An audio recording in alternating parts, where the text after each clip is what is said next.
This is the Cryptic Creatures Podcast. I am Brian, and with me, as always, is my co-host Todd. What's going on, buddy? Brian, how you doing, man? I'm doing great. Doing great. It's been a Excited little. to be back. Me too. It's been a little bit since we've been behind the mics where we're at tonight. So Yep, yep, it has been. But we had a fun time, doing yes, we some did. live stuff. So Hell yeah, we did. It was awesome. that was good. So we're going to bring back another missing episode this Yes, time. missing episode number 2.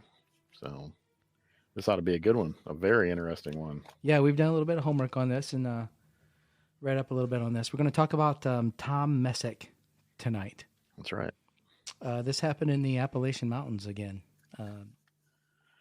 More northern, I think in New York is where this happened. Yeah, New York State.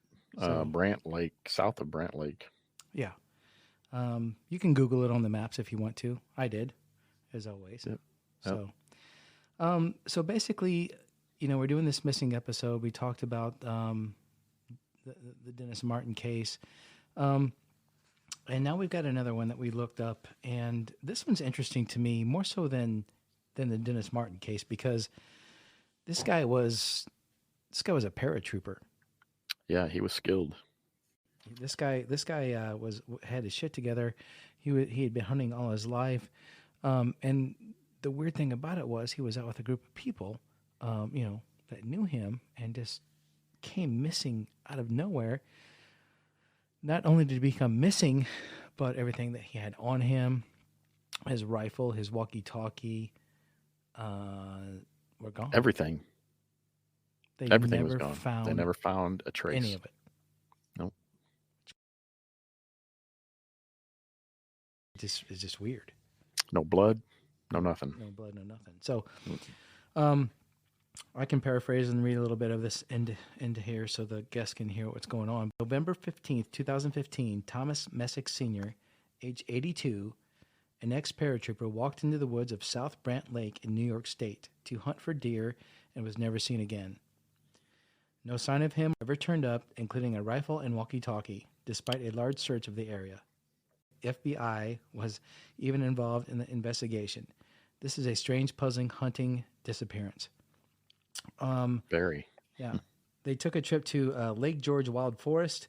Tom lived in the city of Troy in New York State and was out that Sunday with a group of 6 friends and family members who were hunting near Lily Pond in an area of the state land that is part of the Lake George Wild Forest. The older members of the group, 4 of them, were watchers in a static position set along a log or a similar comfortable spot, and were in the near vertical line, whilst the younger hunters used the path along the lake to drive the deer to the watchers as part of the drive. Now, I read up on some of this stuff, and basically where they were at was they pulled up on a parking spot. And this is also on Missing 411, if the listeners want to check this out. They parked in a parking spot along a road that was close to a lake, and Right. there were 4 older gentlemen. I guess they were all in their 80s. They walked about 100 yards deep into the woods from that road where they parked. And the other 3 or 4 younger, their sons, basically, I think they took ATVs or 4-wheelers and rode up along the ridge line, way up high up on, the mountain, to try to drive deer down to these guys to shoot, is basically what was going on here. And Tom was the farthest one out. So if they parked at said spot and you had a guy that said, okay, well, I'm going to walk 100 yards in from the truck here, the next guy would walk down another 100 yards and then walk in the woods, I believe is what they did. So they were maybe 100 yards apart and 100 yards deep. And 100 yards in. Yep. I believe. I can spot check that, but that's kind of the story of what happened. So, after 55 years of hunting with longtime friends, senior men at the Messick's hunting camp, they decided to try this area for the first time. Tom was supposed to stay in one spot as members of the group walked through the woods to push deer toward him. But when they arrived at the location where he was supposed to be, he was gone. Without a trace of him or his belongings, no sign of any deer was found that day. He was wearing duck boots, camouflage pants, a coat, gloves, a red and black check hat that he'd worn for many years. He carried a rifle and a walkie-talkie. None of it was found. Who was Tom Messick? He served in the U.S. Army as a paratrooper with the 82nd Airborne Division. He was 5 feet 10 inches tall and weighed about 160 pounds. He was an experienced hunter and woodsman and taught hunter and survival training for many years.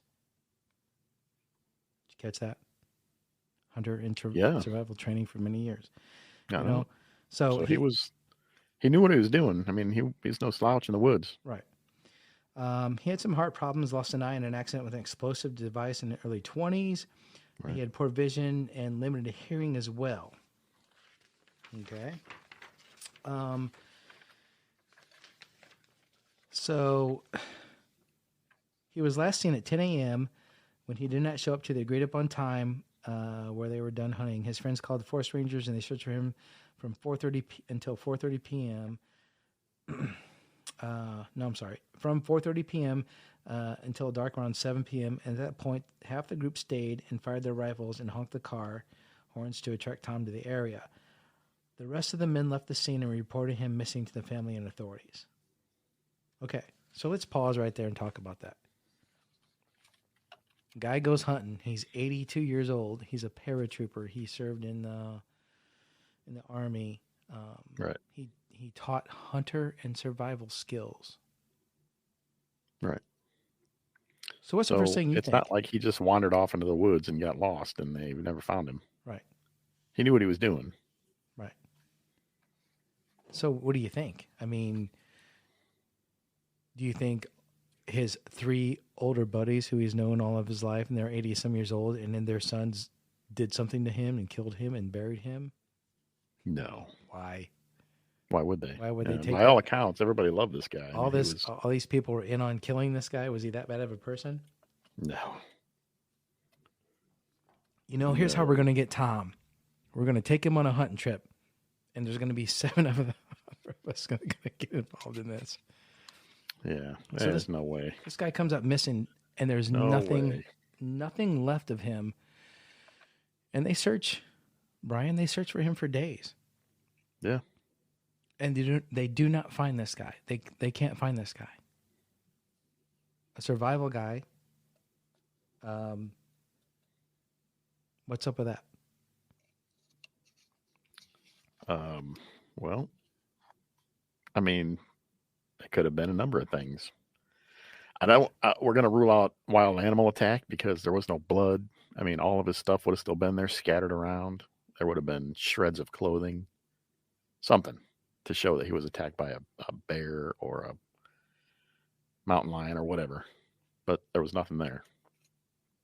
Could have been abducted by aliens, possibly, but it was daylight and nobody saw anything else or heard anything.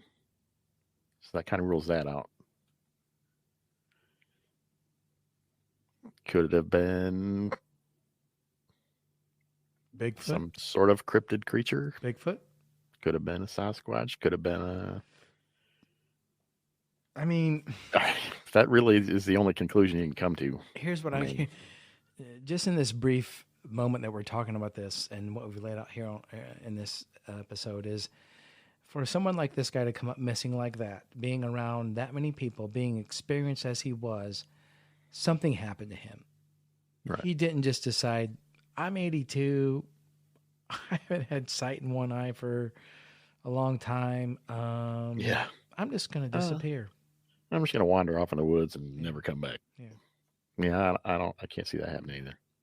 He didn't leave on his own accord. I think you're right. No. He was not attacked by a wild animal per se. Because they leave traces. Like a mountain lion or a bear. I think he would have shot his rifle. I think he was taken abruptly, quickly, and surprisingly. Right. The thing that gets me is all of his stuff went with him. Yeah, I know.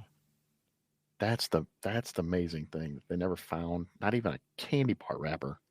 Yeah, he had snacks in his coat. They said, an animal would have eaten that. Yeah. Like I said, all that out would have somewhere, shredded in the ground somewhere. I mean, animals don't throw stuff away in the trash can. If something would have walked up on him, he would have fired a warning shot. Something that was big enough to take him away. So, I mean, you talk about alien abduction, that's possible. But like you said, Possible. they were within 100 yards of each other. Somebody would have heard or seen something. Seen You something. would think. I'm not ruling it out. But he would have had to have been taken quickly, abruptly, surprisingly, Oh yeah. knocked out. But why? Well, yeah, to be able to not even yell out or fire a shot.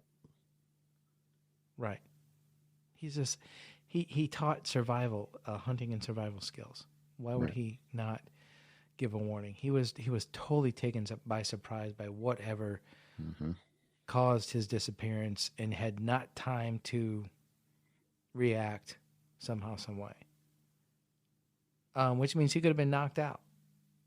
Somebody could have snuck Yeah. up on him and knocked him out, Or throwing something and knock him in the head. or throwing something like a rock and knocked him in the head. Mm-hmm. Let's just say that he was knocked out. Why would any people out there in the woods, meandering around, decide to kill an 82-year-old man? What, to take his rifle? An armed 82-year-old man. They want to take his rifle and walkie-talkie and pawn it at some pawn shop? Is it worth killing some guy over there? Or maybe a little bit of cash in his wallet? Are people really that deceitful in New York, in upstate New York? Are there really that many people out wandering around the woods to do that? Yeah, and why would you be wandering around the woods? Not like he was sitting on the edge of the woods. He was in the woods. Yeah. You probably couldn't even see him from the road. I mean, He was that far. the only logical explanation, And it was 10 a.m. in the morning. I can think of, So is he walked and fell into some hole down in some deep cavern or some cave, I was thinking that maybe sinkhole or something. and no one noticed it. But yeah. And they should look into that. They should go back to there. If I was his kids, but with the search party, you'd think someone would have. They would have had to have done the grid pattern, right? I think they did. I think they did do the grid pattern, I believe. Yeah.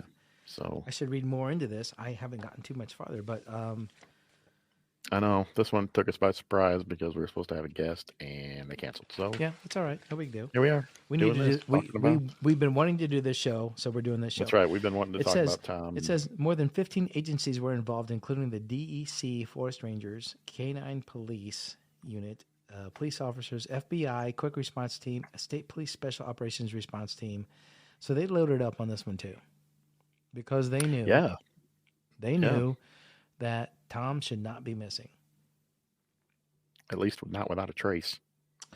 The weather was poor with heavy rain, but sniffer dogs were deployed before the worst of the rain arrived. Of course, it was raining. It always is. Always. Isn't it always raining? Searchers walked through the woods, no matter how thick they were, including swamps, and checked nearby roads, but there was absolutely nothing. Areas were tied off with a string to box off a specific areas to allow a detailed search of every grid zone. It was described as a spider's web of string in the forest. Now, something comes to mind. Call me crazy. What if you decided to climb up some tree to get a better look and spot and got stuck up there, choked, died somehow, and people just didn't happen to look up? Is that possible? An 82-year-old man gonna? No. An 82-year-old man is not going to climb a tree, is he? I mean, it's said it could be possible, but it's not. These guys weren't feasible, walking really. in. I can't. Yeah, no 82-year-old guy with a bum hand and when one eye is going to try and climb a tree. Yeah, I'm just throwing everything out there. We gotta question it. I know. But it says in the thing that they just kind of like walked in, I think, and kind of sat on tree stumps or just found a spot to, wait. Right. Yep. So even if he climbed a tree, he's not going to get high enough to where he's going to get out of view of somebody seeing him laying there dead if he died up in the tree, right? While he was waiting for these deer to come through. Right. So that rules that out, right? You agree? Yeah. Yeah, no 82-year-old man is climbing a tree. It says areas were tied off with a string to box off specific areas to allow a detailed search of every grid zone. It was described as a spider's web of strings in the forest. So they did do that. So they did do the big grid pattern. So it says, given his age, searchers were baffled. as he could not have gotten far from his original location, and some said it was weird that there were no sounds of wildlife whilst the SAR teams were in operation, almost like something had silenced the woods. So, and what usually happens when people have a Bigfoot encounter? It gets very quiet in the woods. Everything gets very quiet. Foul play. Abduction. His wife said he'd been in the woods since he was a boy. If he got lost, he would have cut a piece of his jacket and tied it to a tree and done other things he learned. His wife said her greatest fear was that he was the victim of foul play. The only thing I can think of is that maybe someone came in a quad, hurt him, got scared, and drove him out of there. I keep praying. Yeah, but they would have heard those are not quiet. I know. I've driven four-wheelers. They're not quiet. I know. Not from 100 yards away. Somebody would have heard that. Right. Yeah. I keep praying they'll find him so we have some closure. I keep worrying that I didn't tell him I loved him the last day I saw him alive. So, although they did talk to one of the guys that was with him. And the quote here says, he said, "I heard a strange noise in the woods, but I don't know what it was.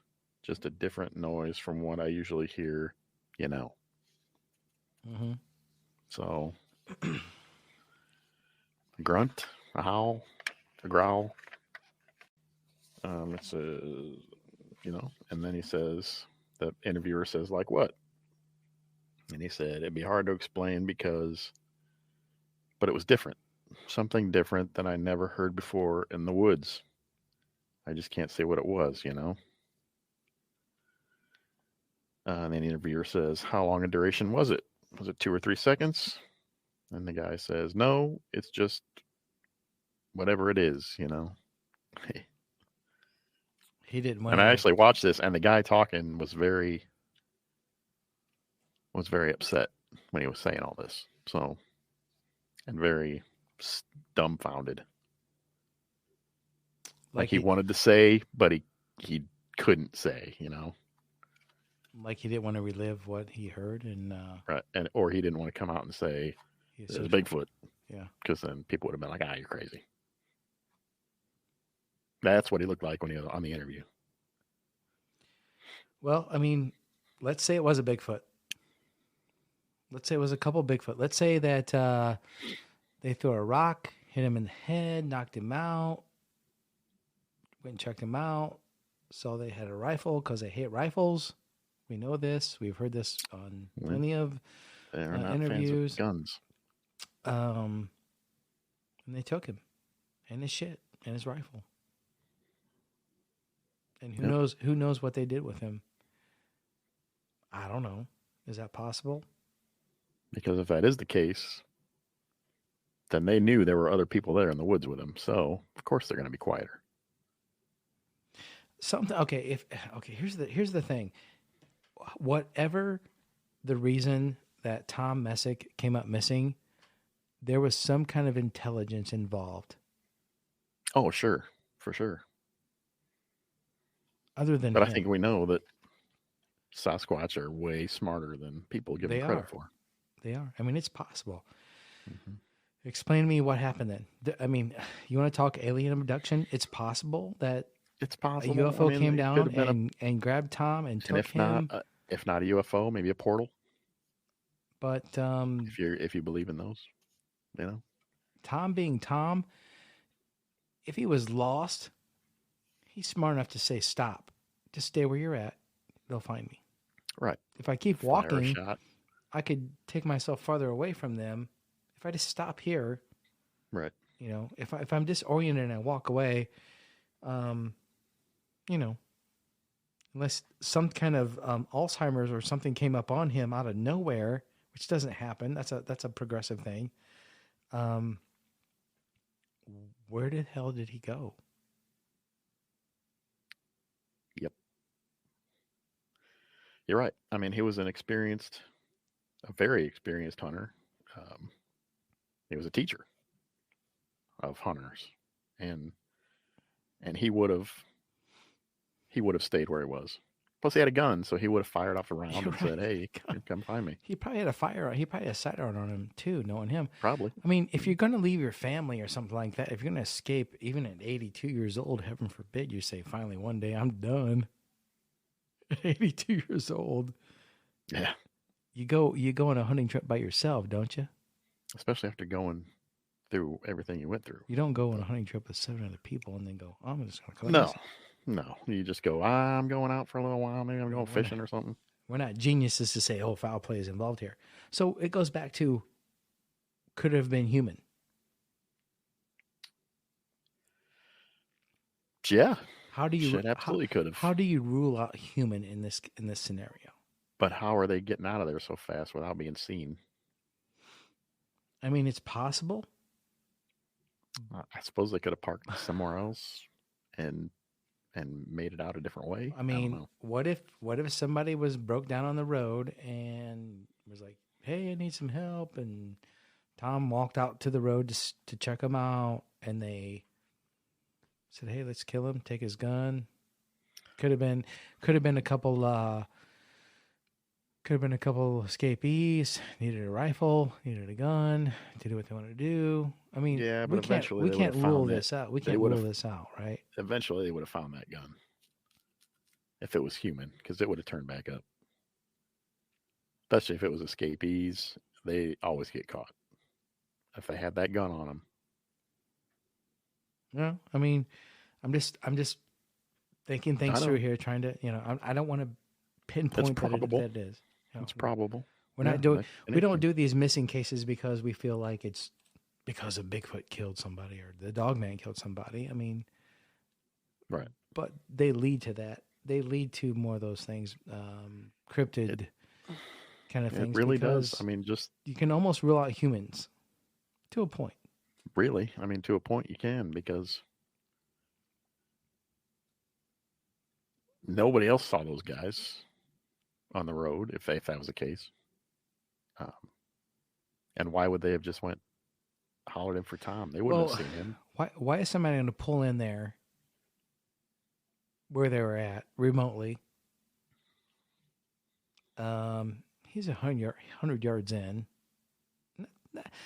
100 yards is not far, but it's far enough to where you're not going to see somebody if they're in the woods necessarily. So, yeah, I really don't see this being.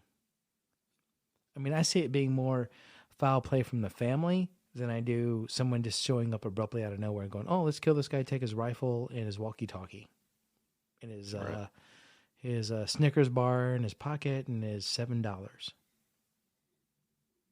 Right. So yeah, I don't know. It's definitely a baffling one. I'll tell you that. Well, I mean, it's got to be crazy for his family too. Well, yeah. I mean, I couldn't even imagine having no closure, wondering what the hell happened to him. Right. You know? Well, like we've said before, Brian, start looking in the deep caves in the Appalachian Mountains. Yeah. I mean, I don't know if there's any caves around that area, but yeah. There are. There's if somebody carried him off, we know how fast Sasquatch there can are move. cave systems up there. Absolutely. And we know how fast they can move. So, yeah. If they got him and moved, they can move miles before anybody could even know he was gone. So you think they're smart enough to take his rifle with them too? Oh, sure. Why wouldn't they? Try to see what the hell it is. And if they went the complete opposite way of where everybody was searching, why not just take it and dump it in a hole somewhere, a ravine? Mm-hmm. I don't know. It's just weird to me. This guy being who he was. It's more weird to me than the first missing case we did, obviously because he was a kid. But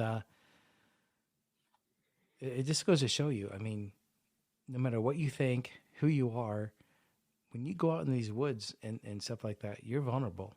You got to be careful. Oh yeah. Right. Oh yeah, because even if it was a person and they got the drop on him and knocked him out and drug him out or whatever. There were wild no animals there were no and drag. That's another thing too. anything else. We forgot to tell the audience and reading through these. There are no drag marks of him being drug away. Nope. There was no sign of fight. There was no weird unearthed ground to where he was a struggle. Right. It was just like he just wasn't there. He just disappeared. He walked to his tree trunk, sat down, and then was gone. Mm-hmm. So, Mm-hmm.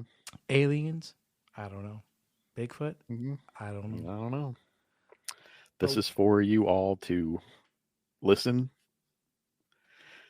get all the facts, and then decide for yourself. What do you think? Right. I mean, to us, it's pretty strange.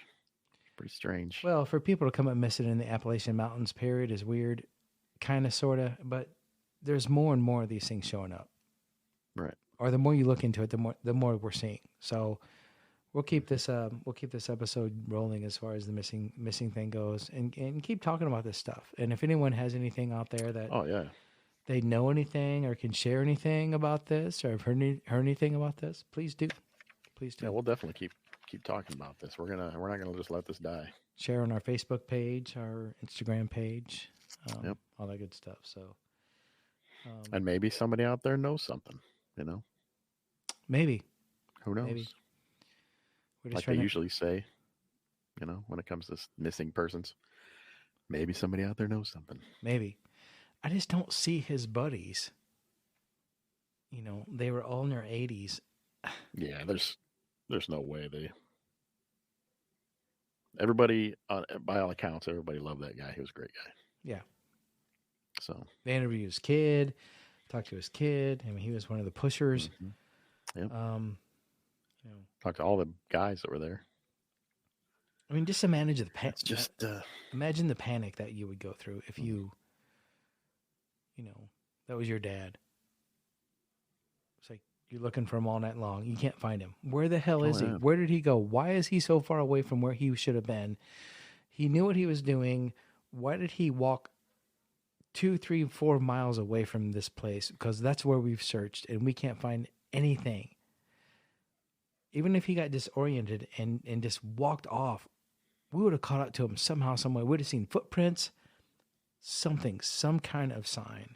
But he was taken right where he sat, or very close to where he sat. Right. So that, I don't know. Mm-hmm. I guess a person could have drove up. How would they even seen him in the woods, though? You know, from the road. That's what I'm saying. There's no way. And that's a personal. I think they were in a personal hunting ground, so no one should have been there anyway. So, Right. Yeah, it was their camp. a mountain lion's not going to come grab him, kill him, drag him out. No, they would have shredded him right there. They would have seen Yeah. it. Bear's not going to do that.